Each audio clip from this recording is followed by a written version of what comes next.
हमने राजस्थान वित्त निगम के बारे में वैसे हमने पिछली क्लास में पढ़ लिया था, पर ये एग्जाम के लिए बहुत इंपॉर्टेंट है, इसलिए थोड़ा और वापस से इसको रिवीजन के लिए देख लेते हैं। तो राजस्थान वित्त निगम की जो स्थापना है वो 1955 में की गई थी। राजस्थान वित्त निगम की स्थापना 1955 में की गई थी। और जो इसका काम था, राजस्थान वित्त निगम का जो उद्देश्य था स्थापना करने के पीछे, वो था कि जो एमएसएमई इकाइयां थी, इन एमएसएमई इकाइयों को औद्योगिक परियोजनाओं के लिए सहायता उपलब्ध करवाना, ये राजस्थान वित्त निगम है। राजस्थान वित्त निगम अनेक योजनाएं वर्तमान में चलाए हुए हैं। उनमें से देखते हैं महत्वपूर्ण योजनाएं। तो सामान्य परियोजना ऋण योजना, दूसरी है सेवा क्षेत्र योजना, वाणिज्यिक रियल एस्टेट सेक्टर CRI हेतु योजना। हमें ये एक बार क्विक रूप में देखना है ऊपर से, क्योंकि एग्जाम में पूछा जा सकता है कि निम्न में से कौन सी योजना राजस्थान वित्त निगम से संबंधित नहीं है। तो हमें थोड़ा थोड़ा मोटा मोटा याद रखना है कि कौन कौन सी योजनाएं हैं राजस्थान वित्त निगम से संबंधित है। तो एक है एकल खिड़की योजना, ये इंपॉर्टेंट है। एकल खिड़की योजना, इसमें 200 लाख तक की जो परियोजना लागत है उसकी लघु ESIC इकाइयों के लिए योजना क्रियान्वित है RFC द्वारा। और इसकी जो महत्वपूर्ण योजनाएं हैं, अर्हता प्राप्त पेशेवरों हेतु योजना, फाइनेंसिंग अगेंस्ट एसेस्ट योजना, स्विच ओवर ऋण योजना, ये इंपॉर्टेंट है। स्विच ओवर ऋण योजना एक है। सरल योजना, MSME के लिए वर्तमान में ऋण हेतु टॉप अप ऋण योजना, कौन सी? टॉप अप ऋण योजना। तो एक कुछ इंपॉर्टेंट है जो हमें मोटे मोटे तौर पे याद रखनी है। टॉप अप ऋण योजना, सौर ऊर्जा जो परियोजना है उसके लिए वित्त पोषण के लिए योजना, रीको द्वारा, जो रीको है उसके लिए औद्योगिक इकाइयों, होटल एवं अस्पतालों के लिए आवंटित भूमि पर वित्त पोषण हेतु ये ऋण प्रदान करेगी, तो वो योजना। आयात लाइसेंस वाली मार्बल प्रसंस्करण इकाइयां हैं, उनके लिए विशेष जो योजना है वो युवा उद्यमिता प्रोत्साहन योजना, और निगम द्वारा परामर्श सेवाएं और किराए पर परिसर हेतु स्थापित उद्योगों के ऋण प्रदान करने की योजना। उसके बाद देखें जो युवा उद्यमिता प्रोत्साहन योजना है, ये थोड़ी इंपॉर्टेंट है, तो इसे विस्तार से देखें। उससे पहले हम बता दें आपको कि दीपावली के जो ऑफर चल रहे हैं हमारे प्रयास एजुअप पे, दीपावली पर विशेष ऑफर, और इसके तहत जो सभी ऑनलाइन कोर्सेज हैं उन पे 90% तक की छूट दी जा रही है। तो उसमें आप चाहे ग्रेड फर्स्ट लो, ग्रेड सेकंड लो, ग्रेड थर्ड लो, इसके अलावा भी आप कोई और कोर्स जैसे पटवारी, LDC या ग्राम सेवक और भी लैब असिस्टेंट, उन सभी भर्तियों में अप टू 90% तक ऑफर चल रहा है। तो जल्दी से आप इन्हें डाउनलोड कीजिए प्रयास एजुअप ऐप को, और उस पर आप जो कोर्स लेना चाहते हैं उस ऑफर का लाभ उठाते हुए अपनी तैयारी को सुचारू रूप से जारी रखें। आज फर्स्ट ग्रेड और साथ ही फर्स्ट ग्रेड की वैकेंसी आ गई है, साथ ही EORO वैकेंसी को भी रद्द करके उसकी एग्जाम डेट अनाउंस कर दी गई है। तो आज ही एनरोल कीजिए और 90% तक की जो छूट है उसका लाभ उठाइए। उसके बाद हम देखें युवा उद्यमिता प्रोत्साहन योजना, इसकी शुरुआत 2013-14 से की गई। युवा उद्यमिता प्रोत्साहन योजना की शुरुआत कब से की गई? 2013-14 से इस योजना की शुरुआत की गई। इसका जो उद्देश्य है वो है, इसका युवा उद्यमिता योजना का जो उद्देश्य है कि राज्य के जो औद्योगिकरण है उसमें युवाओं की भागीदारी को सुनिश्चित करना। साथ ही इसका जो लक्ष्य है तो 1000 इकाइयों को वित्तीय सहायता उपलब्ध करवाना। इसमें जो आयु वर्ष है वो 45 साल तक जो आयु वर्ष के लोग हैं उन्हें ये योजना में लाभान्वित किया जाएगा। इसमें 1.5 करोड़ या 1.5 करोड़ तक ऋण पर 6% ब्याज का अनुदान दिया जाएगा। उसी के साथ हम देखें RFC के अलावा हमने रीको पढ़ लिया था, RFC पढ़ लिया था, और उसके बाद एक तीसरी और सबसे महत्वपूर्ण जो आयोग है, हम कहें निगम है, वो है राजसिको। तो राजस्थान लघु उद्योग निगम लिमिटेड, राजस्थान लघु उद्योग निगम लिमिटेड, इसकी स्थापना 3 जून 1961 को की गई। जो राजसिको है इसकी स्थापना 3 जून 1961 को की गई। इसका मुख्यालय जयपुर में स्थित है। इसका जो मुख्य कार्य है वो है लघु उद्योगों को सहायता प्रदान करना और कारीगरों को उनके उत्पादन में जो विपणन है उसमें सुविधाएं प्रदान करना। ये राजसिकों का महत्वपूर्ण कार्य है। इस राजसिकों द्वारा राजस्थान में महत्वपूर्ण जो कार्य किए गए हैं वो देखें तो एक तो शुष्क बंदरगाह का निर्माण। शुष्क बंदरगाह जो जहां पे पानी वाला एरिया नहीं है वहां से भी जो इंपोर्ट या एक्सपोर्ट जो कार्य किए जाते हैं उसके लिए शुष्क बंदरगाह का भी निर्माण किया गया है। तो जयपुर, जोधपुर और भीलवाड़ा में राजसिकों ने 3 शुष्क बंदरगाहों का निर्माण किया है। साथ ही जो राजस्थली विक्रय केंद्र है, राजस्थली विक्रय केंद्र, वो राजस्थली विक्रय केंद्र जयपुर, उदयपुर, दिल्ली और कोलकाता में स्थापित किए गए। तो इसमें पूछा जा सकता है कि राजस्थान के बाहर राजस्थली विक्रय केंद्र है वो कौन कौन से हैं? तो दिल्ली और कोलकाता। कौन कौन सा है? दिल्ली और कोलकाता। उसके अलावा राजस्थान में जयपुर और उदयपुर। तो 4 विक्रय केंद्र है राजस्थली, जयपुर, उदयपुर, दिल्ली और कोलकाता। उसी के साथ एयर कार्गो कॉम्प्लेक्स, जो एयर कार्गो कॉम्प्लेक्स है वो बनाया गया सांगानेर जयपुर में। Air cargo complex Sanganer Jaipur में। इनलैंड कंटेनर डिपो वो बनाया गया जयपुर और जोधपुर में। तो इनलैंड कंटेनर डिपो कहाँ बनाया गया? जयपुर और जोधपुर में। तो देखिए एयर कार्गो कॉम्प्लेक्स और इनलैंड कंटेनर डिपो में क्या अंतर है? तो एयर कार्गो कॉम्प्लेक्स है वो एयर कार्गो कॉम्प्लेक्स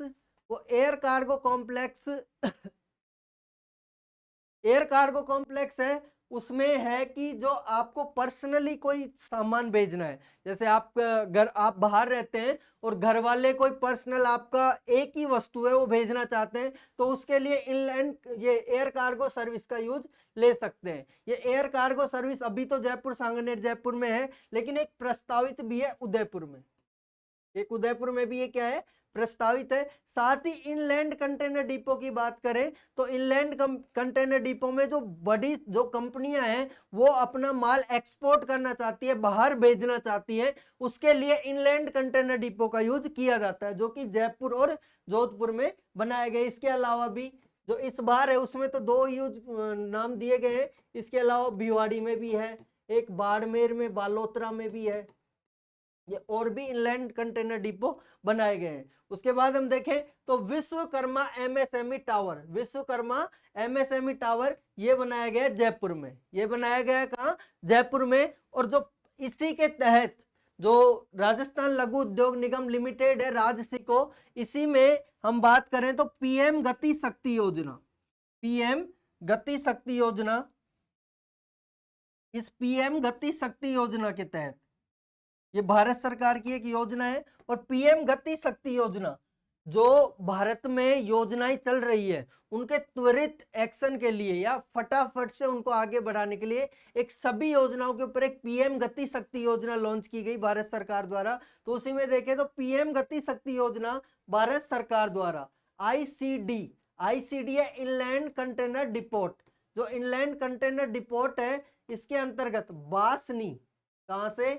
बासनी औद्योगिक क्षेत्र से जोधपुर से सालावास जोधपुर तक, यानी जोधपुर में बासनी से सालावास तक, जो बासनी से सालावास तक जो विस्तारीकरण किया गया है उसके लिए राजसिको को एक परियोजना स्वीकृति प्रदान की गई है जिसमें भारत की ट्रेड इंफ्रास्ट्रक्चर सर्विसेज स्कीम के तहत inland container depot Mansarovar Jaipur में एक नवीन एयर कार्गो कॉम्प्लेक्स भवन का भी निर्माण किया गया है। तो एक तो जो आईसीडी है बासनी से जो जोधपुर में और सालावास जोधपुर तक विस्तार किया जाएगा, और साथ ही एक ट्रेड इंफ्रास्ट्रक्चर सर्विस स्कीम के लिए inland container depot Mansarovar Jaipur में भी स्थापित किया जाएगा।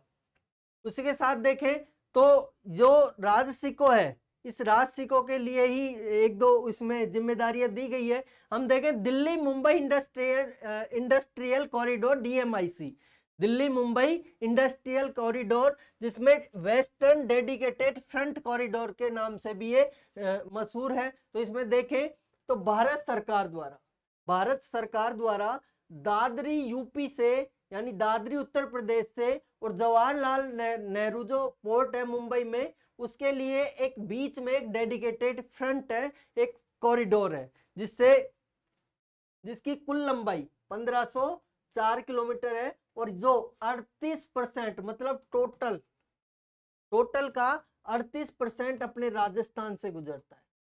अपने राजस्थान से टोटल का 38% गुजरता है, जिसकी कुल लंबाई कितनी है? 1504 किलोमीटर। इसकी कुल लंबाई 1504 किलोमीटर। याद रखना है, जो dedicated western dedicated front corridor है DMIC, वो हमारे दादरी उत्तर प्रदेश से जो जवाहरलाल नेहरू पोर्ट है मुंबई में वहां तक है, और इसकी कुल लंबाई कितनी है? 1504 किलोमीटर, और ये 38% हमारे राजस्थान से गुजरता है। वैसे ये 6 राज्य और एक यूटी जो दिल्ली है वहां से गुजरता है। उसके बाद हम देखें राजस्थान से गुजरता है। जो इसमें सहयोगी है, जो इसमें सहयोग किया गया है जिस देश द्वारा, तो ये जापान की सहायता से, किसके द्वारा? जापान की सहायता से ये निर्मित किया जा रहा है। और इसका जो उद्देश्य है वो है कि दोनों ओर 150 किलोमीटर, दोनों ओर 150 किलोमीटर की पट्टी के द्वारा इंडस्ट्रियल कॉरिडोर के रूप में विकसित किया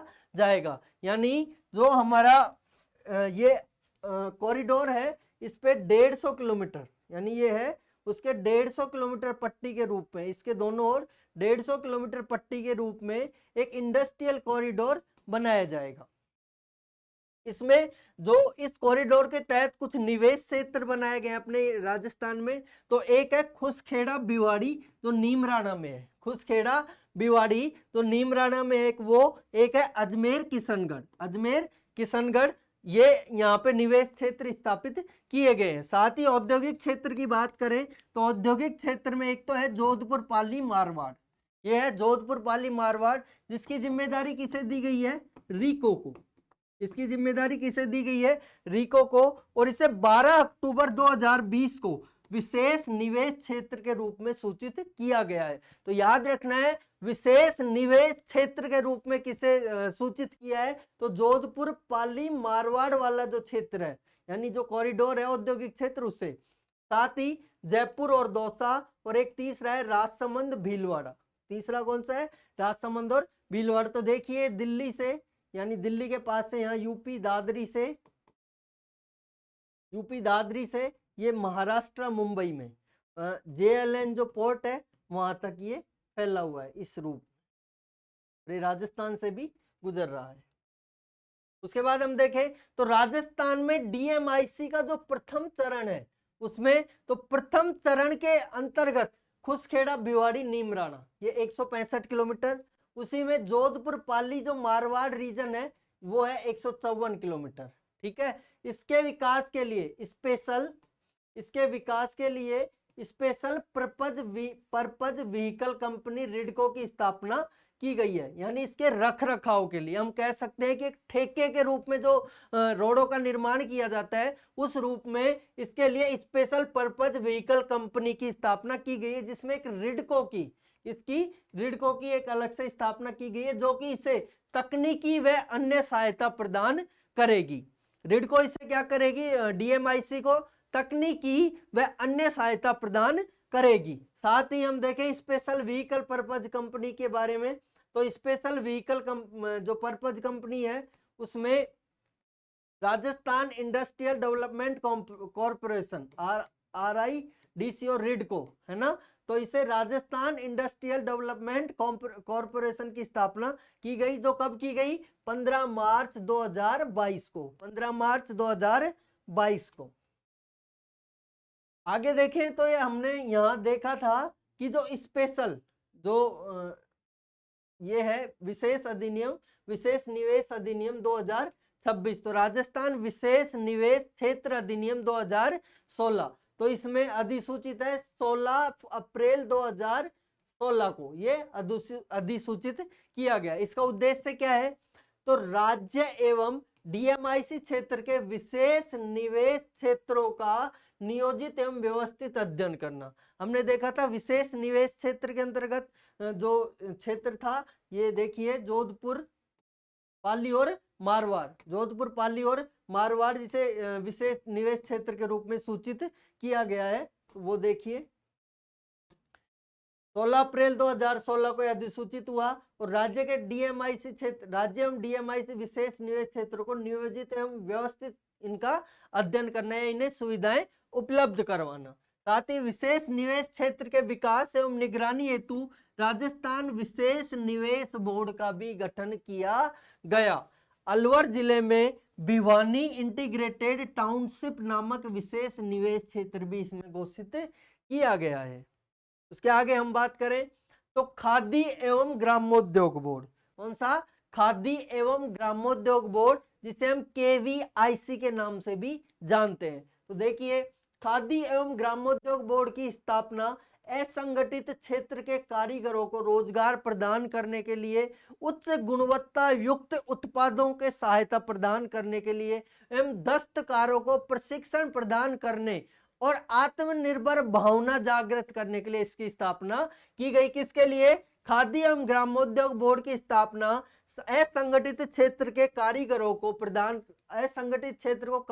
रोजगार प्रदान करने व उच्च गुणवत्ता युक्त उत्पादों के उत्पादन में सहायता प्रदान करने के लिए एवं आत्मनिर्भरों, जो दस्तकार हैं, उनको प्रशिक्षण प्रदान करने एवं आत्मनिर्भर की भावना जागृत करने के लिए इसकी स्थापना की गई। देखिए, खादी एवं ग्रामोद्योग बोर्ड, इसकी जो स्थापना है वो 1955 में की गई। इसकी स्थापना 1955 में की गई। खादी एवं ग्रामोद्योग बोर्ड अधिनियम 1955 के तहत, तो इसकी स्थापना 1955 में। याद रखना है, खादी एवं ग्रामोद्योग बोर्ड अधिनियम कब पारित किया गया? 1955 में। साथ ही इसकी संरचना के अंतर्गत हम देखें तो इसमें एक तो अध्यक्ष होता है और 12 सदस्य होते हैं। इसमें एक अध्यक्ष और 12 सदस्य सम्मिलित होते हैं। खादी कामगार आर्थिक प्रोत्साहन जो योजना है वो 13 जुलाई 2022 को जारी की गई, वो लागू की गई। खादी कामगार आर्थिक प्रोत्साहन योजना 13 जुलाई 2022 को लागू की गई। इसके तहत 3 प्रशिक्षण केंद्र बनाए गए, एक पुष्कर अजमेर में, एक मानसरोवर संकुल जयपुर में और एक माउंट आबू सिरोही में स्थापित किए गए। साथ ही एक प्रधानमंत्री ग्रामीण रोजगार सृजन कार्यक्रम, जिसे हम पिछली क्लास में भी पढ़ चुके हैं, इसे जो भारतीय खादी ग्रामोद्योग बोर्ड है मुंबई, उसके द्वारा संचालित किया जा रहा है। खादी एवं ग्रामोद्योग बोर्ड, खादी एवं ग्रामोद्योग बोर्ड, खादी एवं ग्रामोद्योग बोर्ड द्वारा इसे संचालित किया जा रहा है। इसमें भारत सरकार के अंतर्गत खादी एवं ग्रामोद्योग बोर्ड द्वारा इसे संचालित किया जा रहा है, जो कि कहाँ है? मुंबई में। इसे मुंबई द्वारा संचालित किया जा रहा है। इसमें जो व्यावसायिक केंद्र है वो है ग्राम में खादी हैंडीक्राफ्ट एम्पोरियम, तो जयपुर में है, ऊन अनुभाग बाड़मेर में है और ऊन उत्पत्ति केंद्र बीकानेर में स्थापित किए गए हैं। उसी के साथ एक सबसे महत्वपूर्ण जो योजना आती है इसके अंतर्गत, वो है राजस्थान एकीकृत क्लस्टर विकास योजना।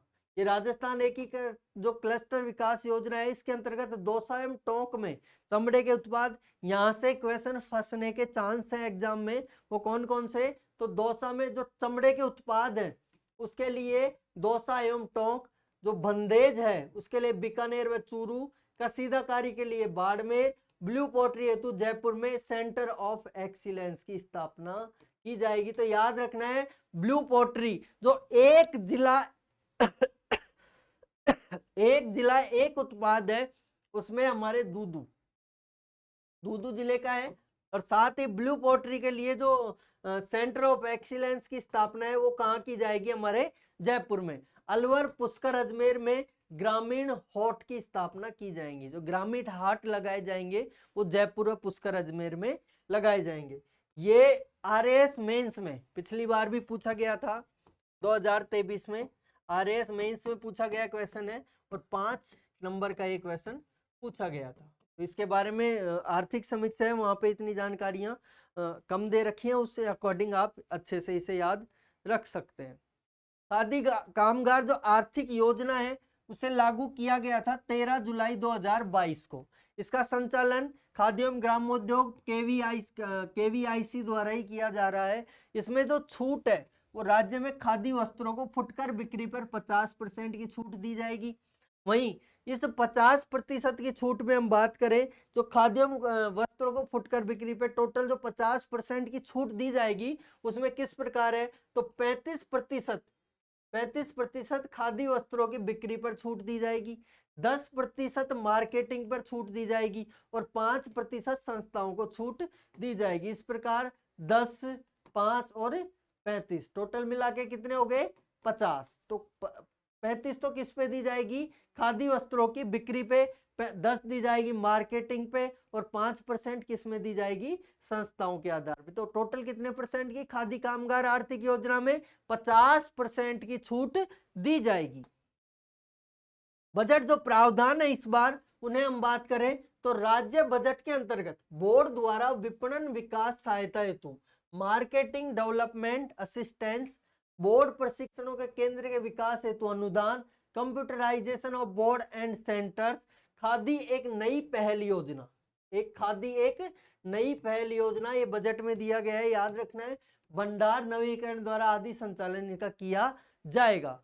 उसके अलावा हम देखें तो कारखाना व बॉयलर्स, कारखाना व बॉयलर्स, तो ये याद रखना है, थोड़े इंपॉर्टेंट बन जाते हैं। तो कारखाना अधिनियम 1948, बॉयलर अधिनियम 1923, मजदूरी भुगतान अधिनियम 1936। नोट, वित्तीय वर्ष 2023-24 के दौरान 4106 बॉयलर्स के निरीक्षण किए गए, 4106 बॉयलर्स के निरीक्षण किए गए। तो आज हमने देखा अनेक जानकारियां हमारे राजसिकों के बारे में, राजस्थान वित्त निगम के बारे में, राजसिकों के बारे में, युवा उद्यमिता प्रोत्साहन योजना, वहीं हमने DMIC देखा जो दिल्ली मुंबई इंडस्ट्रियल कॉरिडोर है, वहीं राजस्थान विशेष जो अधिनियम क्षेत्र है उसे खाद्य एवं ग्रामोद्योग बोर्ड को, और साथ ही खाद्य एवं ग्रामोद्योग बोर्ड से संबंधित अनेक योजनाएं हमने देखी। साथ ही हम बात करें तो आज स्कूल व्याख्याता जो भर्ती है उसका विज्ञापन जारी हो चुका है और उसके लिए जो प्रयास है जो अब है वो नए बैच चालू करने जा रहा है 6 तारीख से, 6 नवंबर से। तो आप भी अगर स्कूल व्याख्याता की तैयारी करते हैं तो जयपुर सेंटर पर 6 नवंबर से बैच चालू हो गए और स्कूल व्याख्याता जो प्रथम प्रश्न पत्र है उसका समय 10 से 2 बजे तक, और दोपहर जो मॉर्निंग वाला बैच है उसका और इवनिंग वाले बैच है उनका समय दोपहर 1 से 5 बजे तक। उसके बाद हम बात करें सेकंड पेपर यानी द्वितीय प्रश्न पत्र की, तो इसका समय प्रातः 8 से 10 बजे तक और समय जो सहाय है वो 5 से 7 बजे तक। यानी हम सीधे सीधे कह सकते हैं कि जो पहला बैच है मॉर्निंग का वो है 8 से लेके 2 बजे तक, 8 से 2 बजे तक, और जो शाम वाला बैच है इवनिंग वाला उसका समय है 1 से लेके शाम को 7 बजे तक। तो आप भी अगर फर्स्ट ग्रेड की तैयारी करते हैं तो आइए और हमारे इस बैच से जुड़िए। साथ ही ये रिद्धि सिद्धि चौराहा गोपालपुरा बाईपास पर शुरू होने वाला है। आपको अगर किसी प्रकार की जानकारी प्राप्त करनी है तो नीचे दिए गए नंबर 7597162111 पे आप संपर्क कर सकते हैं। आज के लिए इतना ही, बाकी मुलाकात होगी अपनी अगली क्लास में। धन्यवाद।